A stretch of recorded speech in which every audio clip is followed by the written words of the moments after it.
Wakati mwingine tunaamua kukaa kimya, si kwamba hatuwezi kujibu au hatuwezi kuongea, lakini Mungu aliye ndani yetu anatukontrol na kutupa moyo wa uvumilivu na ukimya ili tuweze kupitia hayo tunayoweza kupitia.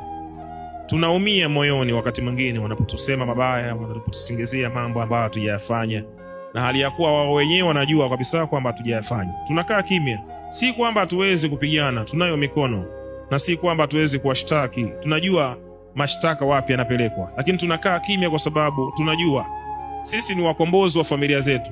Hatuko duniani kufanya mashindano na watu waliofanikiwa, lakini sisi tunaamini tupo katika reli ya kufanikiwa, na tunafanikiwa kwa ajili ya kuzipambania familia zetu, jamii zetu na watu wetu, ili siku moja tukae juu ya mlima na familia zetu tukifurahi na wakiafurahia matunda ya maisha yetu.